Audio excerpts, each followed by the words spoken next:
podcast for curious mind.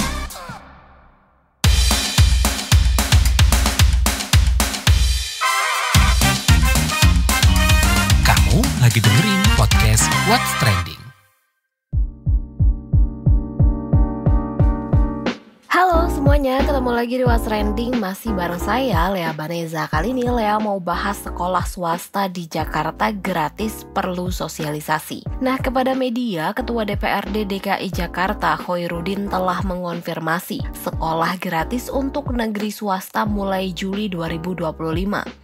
Ia pun mengajak semua pihak untuk bersinergi dalam pelaksanaan kebijakan ini agar semua program yang direncanakan dapat berjalan dengan baik dan memberikan manfaat nyata bagi warga Jakarta. Menurut keterangannya, DPRD DKI Jakarta dan Pemprov DKI Jakarta telah menyepakati besaran nilai rancangan kebijakan umum anggaran dan plafon prioritas anggaran sementara APBD tahun anggaran 2025 sebesar 91,1 triliun rupiah. Kata dia, nota kesepahaman atau Memorandum of Understanding MOU dengan PJ Gubernur DKI Jakarta Teguh Setiabudi sudah ditandatangani. Sebelumnya nih, Ketua Komisi Bidang Pendidikan DPRD DKI Jakarta, Iman Satria pernah bilang kalau MOU adalah tahapan awal realisasi sekolah swasta gratis. Kata Iman, kesepakatan tersebut belum sempurna dan perlu dirinci oleh komisi yang diketuainya. Namun semangat dari kesepakatan ini adalah memperluas akses anak untuk bersekolah, sehingga tidak ada lagi anak putus sekolah karena faktor biaya.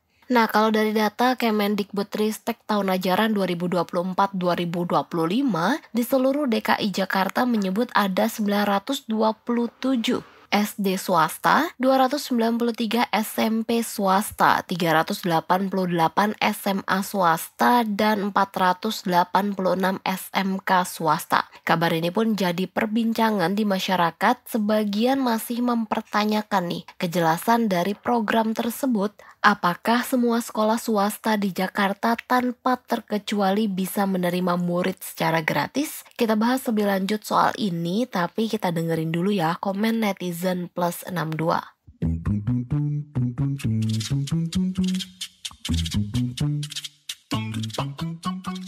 Yang pertama nih, ada komentar @arixx. Jangan senang dulu sekolah digratiskan, karena untuk menutup dana yang diambil untuk menggratiskan sekolah itu, larinya nanti juga akan mengeruk dari uang warga. @lgxx. Gak rugi bandar tuh sekolah-sekolah mahal kayak Penabur, Al-Azhar, Pelita Harapan, dan lain-lain. @dxx. Swasta apa yang digratisin? Binus School gratis. Lanjut komentar @i1xx. Hah, yakin ini sekolah-sekolah elit bisa free? Kalau bisa, saya benar-benar acungin jempol. @sumxx. Kalau negeri emang dah lama gratis kan? Kalau swasta beneran gak nih? Yakin masuk Al-Azhar gitu bisa jadi gratis? @dimxx. Lah, anak-anak gue di Al-Azhar belum ada sounding atau desas-desus gratis. Ini gratis SPP atau uang masuk? Nah, komentar @ditxx. Gratis apa dulu nih? Jangan dibiasakan ambigu. Terakhir komentar @omxx. Sekolah mungkin saja gratis, tapi pembelian ini itu, pengadaan ini itu, dan segala biaya-biaya aneh yang bermunculan akhirnya sama saja, malah bisa lebih. Di kota saya di sini, kita sudah pengalaman alami hal-hal begitu.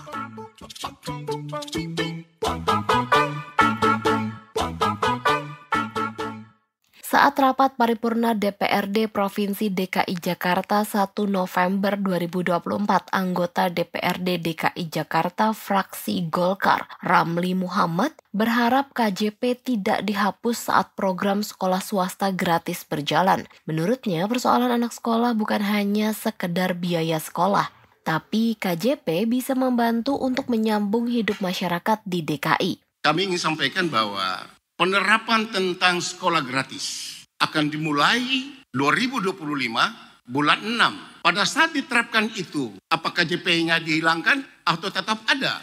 Karena kita tahu bahwa 3 paslon yang ada di luar, semua sama merujuk kepada menyetujui KJP. Jangan sampai tim yang ada ini, tim TAPD ini ternyata menghilangkan KJP dan KJMU. Yang kalau kita hitung hanya 2,4 T. Bisa kita ambil daripada dana bagi hasil. Ini pimpinan. Kalau memang tidak ada dalam perjanjian MOU ini, kami pikir seperti kemarin, saya akan keluar lagi. Kalau memang ini tidak terjadi perubahan tentang KJP harus hilang, saya pikir teman-teman kita yang ada di Dewan ini tidak punya kemampuan menyampaikan kepada masyarakat bahwa KJP itu harus dihilangkan. Karena KJP itu bukan hanya sekedar membayar uang SPP, tapi menyambung hidup daripada warga yang sudah mendapat KJP. Kalau anaknya 3, KJP itu dipakai buat beli sembako murah, ayam murah, kadang-kadang juga bayar arisan. Jadi menyambung hidup 10 sampai 15 hari. Kalau memang tidak ada, ya silakan. Saya juga ingin keluar, tidak mau ikut dalam mengambil keputusan tentang KJP yang tidak ada. Menjelaskan soal penghapusan KJP, Wakil Ketua DPRD Jakarta Basri Bako mengatakan pihaknya fokus untuk mengatasi persoalan pendidikan. Dia merasa penerapan sekolah swasta gratis lebih tepat sasaran dan berguna. Saya minta waktu sedikit menjelaskan terkait apa yang disampaikan sama senior saya dari Partai Golkar, Pak Ramli, yang sudah 2 kali keluar rapat. Yang pertama, ada hasil keputusan dan MOU di Komisi E di periode sebelumnya berdasarkan hasil pembahasan selama hampir 5 tahun terkait dengan sekolah gratis. Di dalam sekolah gratis itu ada tambahan biaya, yaitu untuk seragam dan keperluan sekolah. Tambahan seragam keperluan sekolah ini yang akan dijadikan tetap KJP.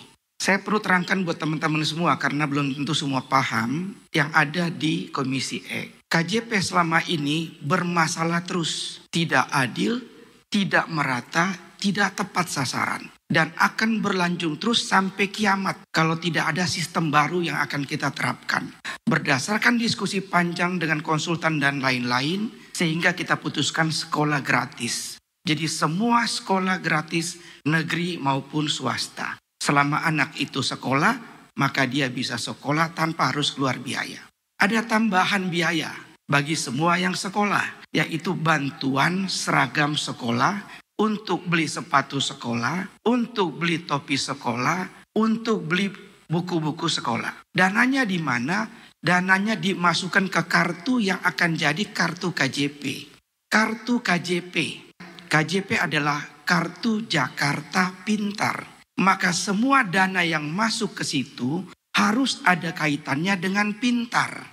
Kalau kartu KJP dipakai tebus sembako, maka nggak nyambung. Kartu Jakarta Perut namanya, bukan kartu Jakarta Pintar. Inilah yang dibenahi oleh teman-teman di Komisi E. Jadi saya pastikan teman-teman bahwa KJP tetap ada, namun kita benahi, kita maksimalkan agar tepat sasaran, agar adil dan agar merata. Ya, sudah dihitung oleh Dinas Pendidikan dan hitungannya masuk. Hanya kita nambah kurang lebih 1,5 T. Jadi nggak usah khawatir. Kalau terkait mengenai tebus sembako murah bagi masyarakat, akan ada program lain. Yang ngurusinya adalah Dinas Sosial atau Dinas DKPKP. Kan lucu, urusan sembako yang ngurus Dinas Pendidikan. Nggak nyambung, nggak masuk. Gitu kira-kira gitu ya. Nah, pemerhati anak Retno Listiarti mengungkap pendapatnya ke KBR. Retno menyarankan Pemprov DKI beserta DPRD cermat menghitung soal program ini. Jadi kalau misalnya ini sekolah gratis, sekarang ini tuh sekolah swasta lebih banyak daripada sekolah negeri. Misalnya SMK negeri 73, tapi SMK swasta 400. Mau digratisin, gimana caranya gitu. Berarti biayanya besar sekali gitu kan, seperti itu. Nah mungkin mekanismenya akan menggunakan PPDB ya yang saya dengar, yaitu PPDB bersama dengan sekolah swasta. Jadi anak-anak yang diterima melalui PPDB bersama dengan sekolah swasta ini, maka dia akan gratis. Itu sebenarnya sudah dilakukan oleh Pemprov DKI Jakarta, tapi jumlahnya memang masih sedikit. Misalnya satu sekolah itu hanya 40 jatahnya atau 47 atau hanya 50 aja gitu. Selebihnya anak-anak itu ya bayar, anak yang lain bayar gitu. Jadi yang yang didukung adalah anak-anak yang memang tidak mampu. Nah, mungkin mekanismenya masih sama seperti itu. Ya hanya diperluas aja. Jadi jumlahnya akan lebih banyak. Mungkin kayak begitu sih. Walau ini kan baru wacana yang sudah dibicarakan dengan DPRD dan DPRD setuju, lalu udah diketok palu, lalu akan diterapkan di 2025. Nah, sekarang menurut saya ya harusnya juga berhitung sih ya. Karena gini, kalau sekolah swasta itu kan kemungkinan bukan anak DKI Jakarta juga ya. Kan anak daerah lain. Jadi berarti kan dia akan menikmati APBD DKI juga gitu kan. Padahal di dalam ketentuan mekanisme pemberian itu kan diutamakan adalah warga Jakarta, kalau sudah lebih baru yang lain gitu. Nah, saya belum tahu. Yang saya tahu kan bahwa ini akan pakai mekanisme PPDB. Kalau pakai mekanisme PPDB mungkin dipilih nggak semua. Dan kalau yang selama ini udah dilakukan adalah anak-anak dari keluarga tidak mampu. Dan untuk anak-anak dari keluarga tidak mampu ini ada datanya di dalam datanya Dinas Sosial DKI Jakarta. Nah, mungkin atas dasar itu dan harus orang DKI Jakarta kalau di PPDB kan. Karena PPDB kan untuk wilayah yang bersangkutan. Nah, mungkin seperti itu dengan cakupannya lebih luas. Kalau menurut saya DKI sih bisa aja melakukan itu secara anggaran. Ya, lalu KJP-nya ini akan dicabut gitu. Pada dulu tuh mekanisme KJP adalah untuk anak-anak tidak mampu biar bisa sekolah itu memang mereka kan udah gratis sekolahnya DKI. Hanya anak-anak ini dapat KJP adalah untuk beli kayak sepatu, buku gitu ya, tas gitu. Yang tidak didapat setiap bulan, tapi ada waktu tertentu di mana mereka dapat kalau nggak salah per 6 bulan. Nah, dan katanya ini nanti mereka itu akan mendapatkan itu semua. Tapi kan sebenarnya anak-anak ini juga butuh ongkos ya. Sekolahnya gratis, transportasinya harus bayar. Nah, nanti mungkin ada mekanisme lain misalnya naik dengan Jaklingko atau apa. Sementara itu, Doni Kusuma sebagai pemerhati pendidikan mengatakan pihak Pemprov dan DPRD harus memperjelas apakah program sekolah swasta gratis di Jakarta itu secara keseluruhan, sistem kuota atau hanya beberapa sekolah yang bekerja sama. Lantaran menurut Doni, penggembar-gemboran sekolah swasta gratis bisa menyesatkan informasi di tataran masyarakat. Anggapan Bapak melihat kebijakan ini seperti apa, Pak? Dan mungkin pengaruhnya terhadap dunia pendidikan sendiri ini akan seperti apa, Pak? Nah, untuk kebijakan itu kan masyarakat belum banyak tahu ya maksudnya seperti apa gitu. Soalnya yang saya tahu itu bukan sekolah swasta gratis, tapi sekolah swasta yang menjadi mitra pemerintah daerah khusus Jakarta. Konsepnya dia selama ini digembar-gemborkan sekolah swasta gratis, wah itu konsepnya sangat berbeda loh, nanti masyarakat bisa salah pengertian. Makanya kalau misalkan Pemprov DKI itu menerapkan ataupun sekolah swasta gratis, nah itu harus dikelirkan ke masyarakat. Maksudnya apa gitu, karena jangan-jangan nanti masyarakat tiba-tiba, saya rumahnya dekat Menteng, di dekat Kanisius, anak saya mau dong zonasi di Kanisius gitu kan, atau di Ursula, dia mau zonasi di sana karena dekat sekolah swasta dan di sana di Ursula lalu gratis. Nah itu bisa menyesatkan loh nanti. Sejauh saya tahu sekolah swasta gratis itu maksudnya bukan semua sekolah swasta SD, SMP, SMA itu gratis di Jakarta, tapi hanya sekolah-sekolah tertentu yang berkolaborasi menjadi mitra pemerintah untuk proses PPDB berbasis zonasi misalkan. Jadi itu nanti harus klarifikasi tuh dengan anggota DPRD, pemerintah daerah maksudnya apa. Karena menurut saya kalau mereka ngomongnya sekolah swasta gratis itu bisa jadi bumerang bagi mereka. Karena faktanya tidak gratis. Nanti dikira penipuan kebijakannya kan. Berarti hanya sekolah-sekolah swasta tertentu yang biayanya ini digratiskan gitu ya Pak ya? Iya, dan itu sejauh saya dengar ya, kalau menurut pemerhati pendidikan, sejauh ini ya informasi yang saya terima itu bukan sekolah swasta gratis. Nah kalau sekolah swasta gratis dalam arti yang sampai SMP misalkan, SMP itu kan masih pendidikan dasar tuh, wajib belajar kan. Nah kalau sekolah swasta gratis sampai SMP itu bisa jadi. Artinya semua sekolah di Jakarta, SD dan SMP, baik swasta maupun negeri, dijadikan mitra pemerintah. Termasuk sekolah-sekolah elit dan lain-lain. Karena semua itu harusnya gratis sampai SMP. Ya, karena wajib belajar 9 tahun dan itu dibiayai oleh negara. Maka kita cek apakah memang konsepnya seperti itu. sekolah swasta gratis karena memang harusnya gitu. Jadi di DKI ini ya daerah apa namanya sekarang DKI atau daerah khusus Jakarta ya. DKJ misalkan daerah khusus Jakarta itu kalau dia mau menggratiskan sekolah swasta gratis itu yang wajibnya menurut amanat undang-undang itu di SMP-nya sampai SMP. Tinggal punya nggak konsep yang sama pemerintah daerah khusus Jakarta dengan konsep saya. Karena kalau undang-undang itu mengamanatkan bahwa pendidikan dasar itu gratis, maka SD, SMP, swasta maupun negeri gratis. Tinggal nanti bagaimana cara menggratiskan sekolah-sekolah swasta kan. Lalu untuk yang SMA pun juga sama. Sekolah gratis swasta itu maksudnya apa gitu. Tapi setahu saya tahu yang selama ini sudah ada di Jakarta sudah dipraktekkan 3-4 tahun ini kemitraan. Dan itu sekolah-sekolah yang mungkin standarnya bagus lah ya. Nggak mungkin sekolah swasta yang ecek-ecek diminta untuk kerjasama, untuk kolaborasi. Masyarakat nggak akan mau nyekolahkan anaknya di sana kan. Kalau misalkan seperti itu. Pak, tapi mungkin selain masalah biaya sekolah gitu ya Pak, sebenarnya ada persoalan lain nggak sih Pak yang perlu diperhatikan gitu? Ya mereka kan putus sekolah biasanya karena nggak bisa membayar uang sekolah. Jadi karena pembiayaan pendidikan. Maka kalau mau digratiskan ya malah bagus. Tapi kalau digratiskan kan sistem zonasi kan nggak bisa menyangkut semuanya ya. Artinya kuota untuk SMP negeri, SMA negeri kan terbatas. Maka harus dipertimbangkan gitu loh. Berapa kuota dari SD ke SMP, SMP ke SMA, berapa kursi yang tersedia di negeri, lalu kemungkinan misalkan kurangnya itu mau dimasukkan ke swasta, ke sekolah mana saja, gitu kan. Itu harus dipertimbangkan sungguh-sungguh loh, pertimbangan teknisnya harus detail, berdasarkan data pendidikan yang ada, ngitung kuota sekolah negeri, jumlah bangkunya berapa, lalu kemudian jumlah siswanya yang lulus berapa, sehingga yang nggak tertampung sekolah negeri lewat zonasi berapa, dan itu semua nanti akan masuk di sekolah swasta. Dan sekolah swastanya kan harus yang dekat dengan rumah. Maka sekolah swasta yang dekat dengan rumah anak-anak itu harus cek kualitasnya dulu, bagus atau tidak. Kalau udah misalkan bagus, belum tentu loh yayasan itu mau kerjasama dengan pemerintah DKI. Kalau misalkan, lah kami di sini uang sekolahnya setiap bulannya aja 1 juta. Masa pemerintah DKI nitipin anak sekolah di tempat kami bayaran cuma 500.000. Nggak mau itu sekolah-sekolah swasta. Tetapi mungkin sekolah swasta yang bagus, tapi kemudian dia uang sekolahnya itu 400.000 per bulan, lalu setiap bulan disupport oleh pemerintah 500.000, ya pasti sekolah ini mau dong. Wong biasanya dia dapatnya 400.000 sekarang dapat 500.000 dan dapat siswa lagi sekarang, iya kan? Nah Pak, kalau misalnya ada masalah-masalah seperti ini, seharusnya pemerintah itu gimana Pak mengatasinya supaya nggak ada anak-anak yang putus sekolah lagi misalnya?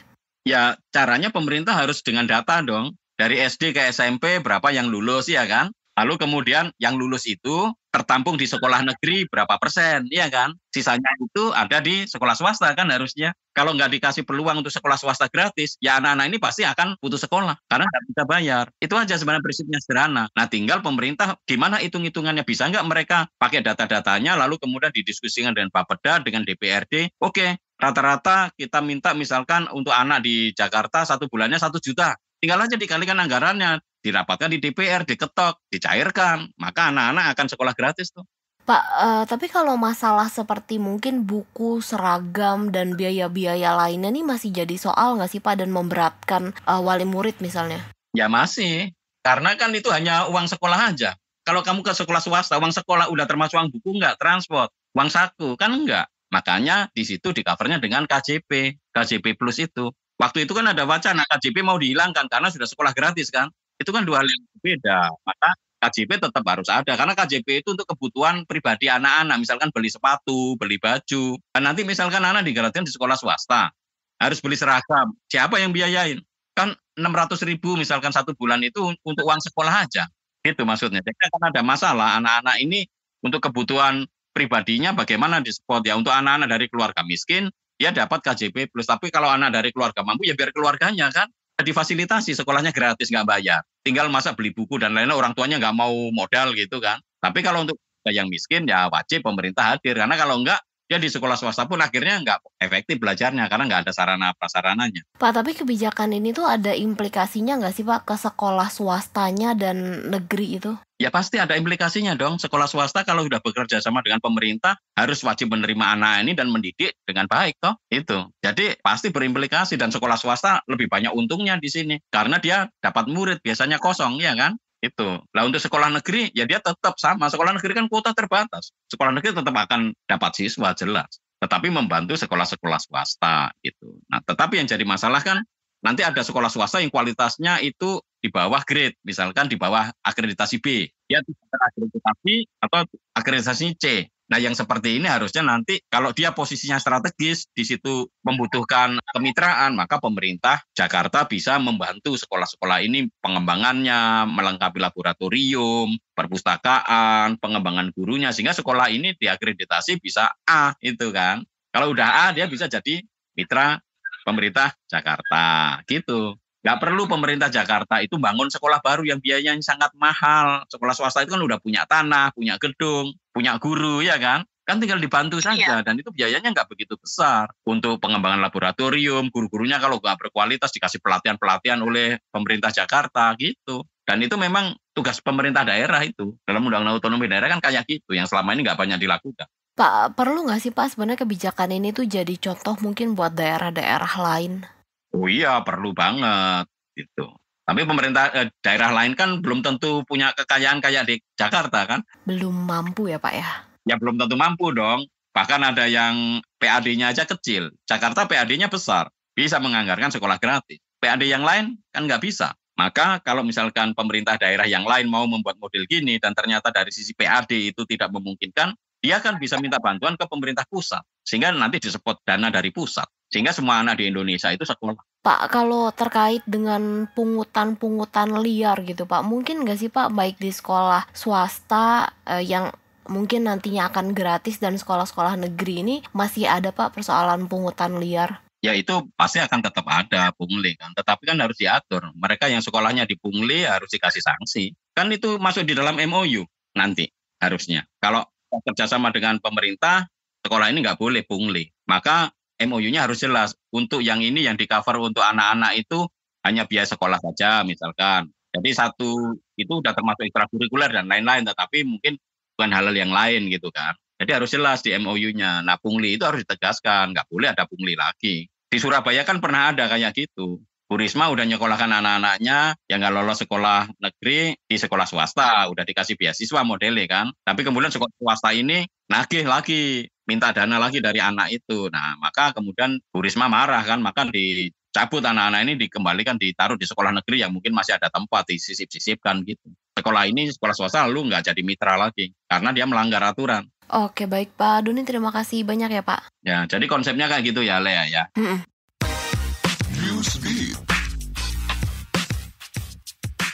Pemerintahan Rusia menjatuhkan hukuman denda sebesar 2 desiliun atau 20 miliar triliun US dollar kepada raksasa teknologi Google. 2 desiliun punya 34 angka 0 di belakang angka 2. Meski nilai pasar induk Google, Alphabet hanya memiliki nilai pasar sekitar 2 triliun US dollar, Rusia tetap menjatuhkan hukuman denda karena Google dituding memblokir propaganda pro-Rusia. Angka denda adalah hasil akumulasi denda selama 4 tahun yang awalnya hanya 100.000 rubel. Juru bicara Kremlin, Dmitry Peskov, mengaku dirinya bahkan sulit mengucapkan angka tersebut dengan benar. Menurut Dmitry, seharusnya Google tidak membatasi siaran broadcaster mereka di platformnya. Raja Felipe dan Ratu Letizia serta pemerintahan Spanyol mendapatkan sejumlah hujatan setelah kota Valencia mengalami banjir parah. Saat mengunjungi korban banjir, Raja, Ratu, Perdana Menteri Spanyol Pedro Sánchez dan Gubernur daerah Carlos Mazón diserbu masyarakat seraya melemparkan telur. Masyarakat meneriaki mereka dengan sebutan pembunuh karena dinilai lamban menangani bencana banjir bandang di wilayahnya. Masyarakat setempat juga menganggap penanganan yang diterima belumlah cukup. Kabarnya, kemarahan masyarakat lebih besar kepada Perdana Menteri Pedro Sánchez dan Gubernur Carlos Mazón yang dinilai gagal memberikan deteksi dini. 24 anak di Nigeria terancam hukuman mati setelah berpartisipasi dalam demonstrasi yang memprotes krisis biaya hidup yang tinggi. Total sebanyak 76 demonstran didakwa atas 10 kejahatan. Beberapa tuduhan diantaranya pengkhianatan, perusakan properti, gangguan publik, dan pemberontakan. Anak-anak yang terancam hukuman mati berusia 14 hingga 17 tahun.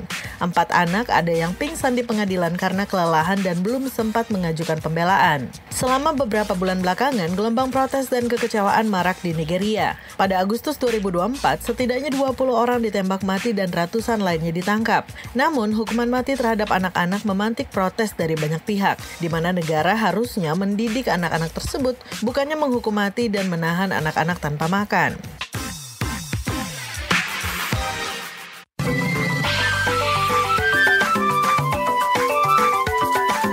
WhatsApp Indonesia.